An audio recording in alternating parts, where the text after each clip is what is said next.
Greetings and welcome to week 2 of ME 180. This week we're going to talk about a couple of things. We're going to start off with medical ethics versus medical etiquette. What's the difference between the two? Well, medical ethics refers to systems of principles that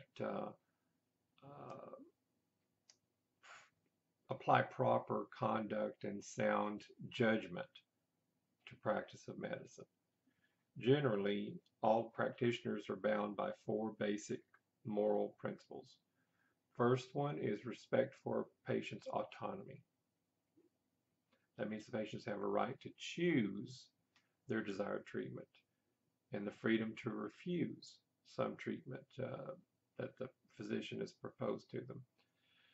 The second principle states that the practitioner, meaning the doctor, the nurse, whoever, they act in the best interest of the patients, including the choice of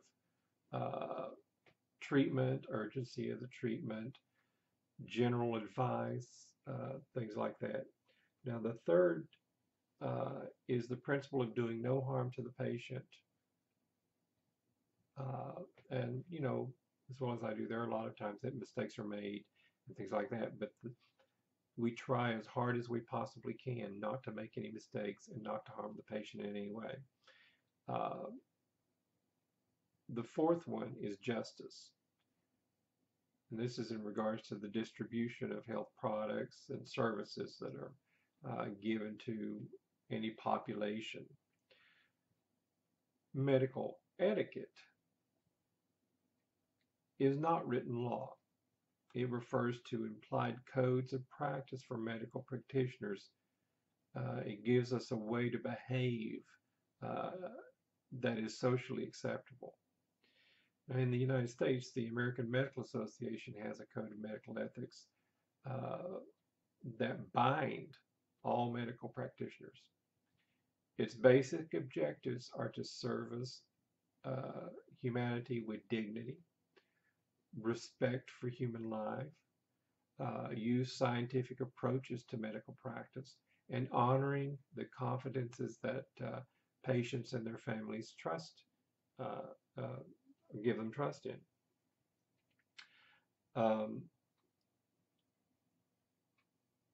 It's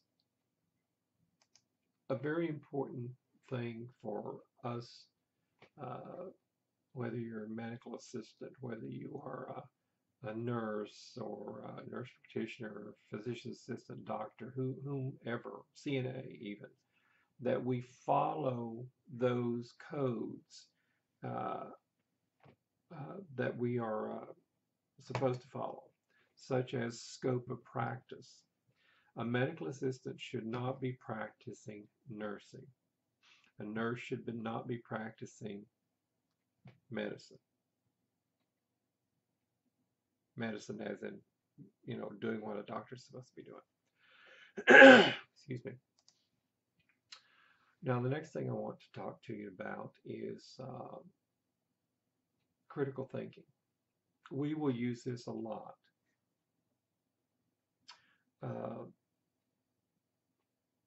What happens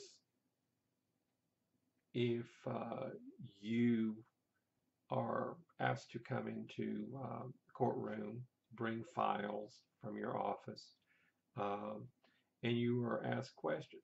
You have to be able to think critically to answer those questions. You want to answer them to their fullest, but you don't want to say anything that could be construed against what's being asked. So we need to know the critical thinking skills. And you really need to master these, because once you get out in the working field, it's critical that you think in this fashion. Critical thinking skills are extremely important to be successful in your career. If you can't think critically, you can't do the job. And I'm sure you've heard that before. And you'll hear it a multitude of times in the coming days or coming years. When you apply for your first job, you'll hear about it. When you're passed over for a promotion, you'll know. Uh, Whatever it is, there's usually one problem. They never tell you what critical skills are, and you just need to find out by yourself. So I'm going to give you a little idea. College students, young professionals, they all are flooded with advice on how to develop the skills. And yet, when you ask them to explain exactly what critical thinking skills are and how you develop them, it's like watching the movie Inception. Everything's all over the place. It doesn't make sense. Um, in an effort to help you sense some of it and get some answers, here's a breakdown of the 6 core critical thinking skills you need for your career help, uh, and to help you understand why you need them and how you can develop them. Okay. The first skill in the core critical thinking skills is called interpretation. What does it mean? It means having the ability to understand the information you're being presented with and being able to communicate the meaning of that information to somebody else. Now, throughout your career, you'll be presented with a variety of information and a lot of different types of situations, on a lot of different levels. Just imagine that you're looking at demographic information, hoping to target a different group of customers for a new product. Interpretation skills will enable you to be able to better decode the information and add some clarity to what you've discovered, which in turn will help you better understand any potential new customer opportunities for your company. That's just an example. Uh,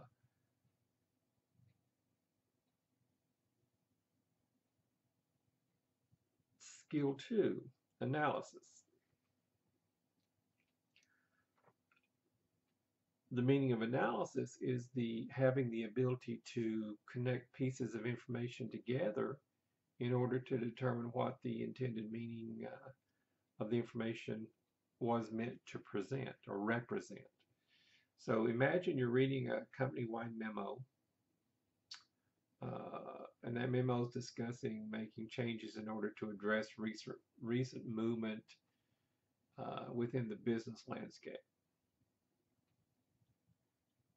Having the skill will better provide you with the ability to read between the lines and to help you understand how this will impact the overall strategy you have in your position. All of these can be applied to medical as well, guys. I mean, in the same basic situations. The only thing you're going to be changing is the idea of business and medical. Medicine is a business, so it's applicable.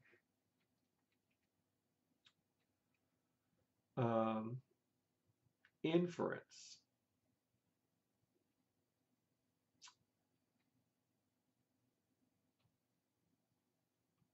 This is having the ability to understand and recognize elements you will need in order to determine an accurate conclusion or create a hypothesis from any information that you've attained or have at your disposal.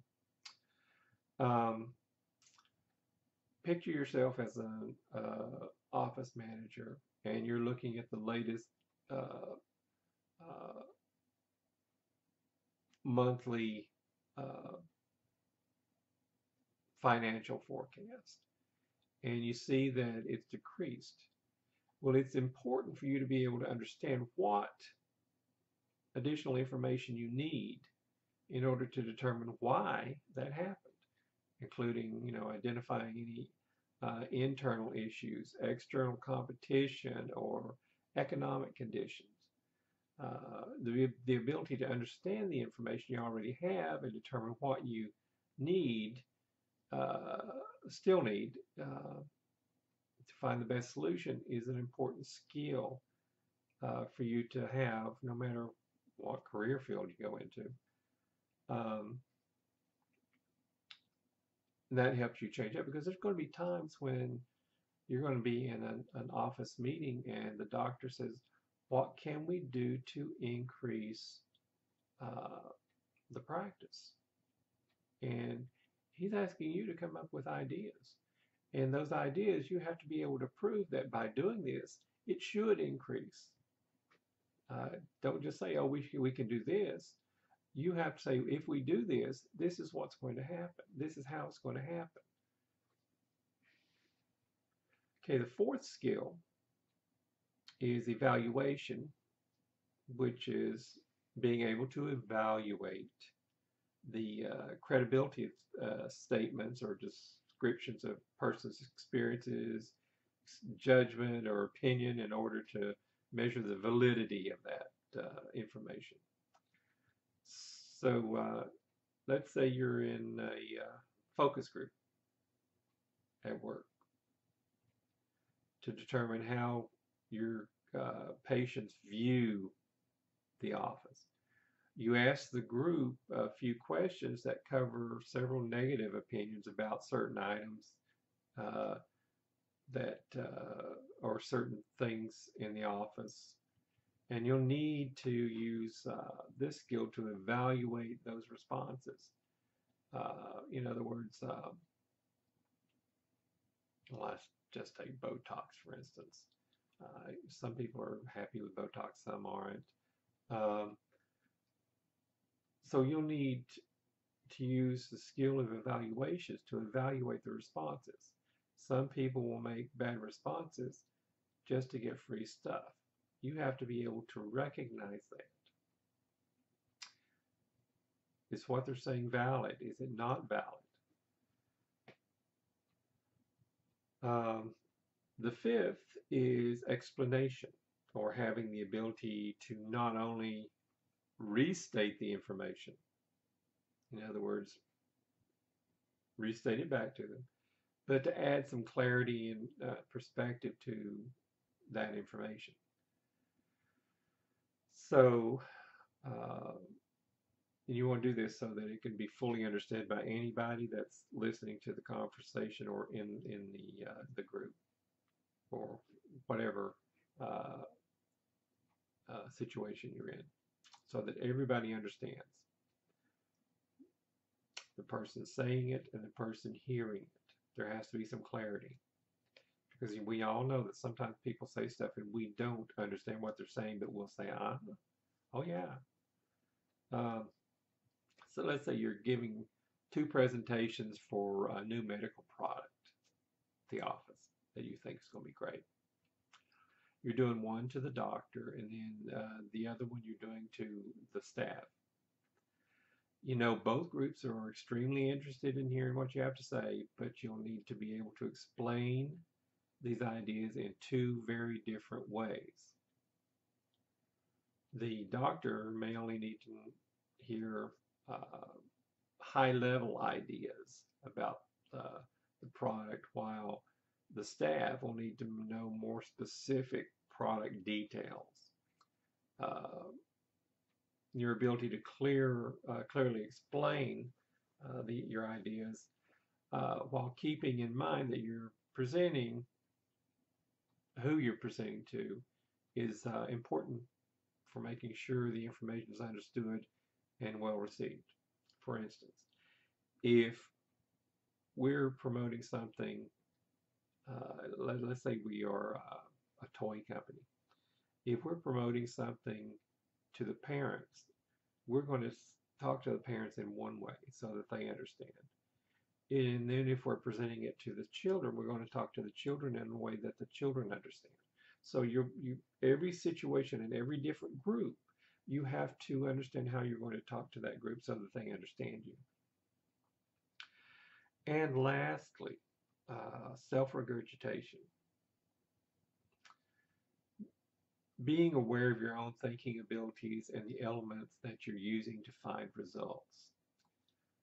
So in this scenario, imagine you're on the phone with a patient attempting to work through a problem they're having uh, with their treatment. This is your first week on the job. Now, they're having a very complex problem, and yet you still want to assist them in order to make a good impression at work, for one. Your ability to understand that, perhaps transferring them to a coworker who has been there longer and has knowledge of the patient, has knowledge of the subject, uh, is probably the best way to provide the customer with a positive result. We can't always fix situations. Sometimes we have to pass them along to someone who is more adept with it. So the next time somebody starts talking to you about developing critical thinking skills for your career, uh, hopefully you'll be able to tell them you know what they are and how to use them in the workplace and how to go about continually developing them for any future use. Critical thinking is one good way to succeed in any career that you go into. Um, you really have to understand that not everybody gets what you're saying, so you have to break it down between them. You couldn't give a child information on a medication, uh, but you can tell them, you know, how to take it. The parent, you can tell them how to take it, what it's going to do to them, and everything. They'll understand that. The child wouldn't understand that. So uh, keep up your good work. Uh, make sure to read all the information that you have in your book. As I've said before, use every single book you've ever had in your scholastic career at Vatterott to help you remember, to learn, because this course basically is something just to reiterate what you've already had. So do your work and practice in this book constantly, and you'll be able to succeed extremely well. Have a great weekend. I will see you next week. Thank you.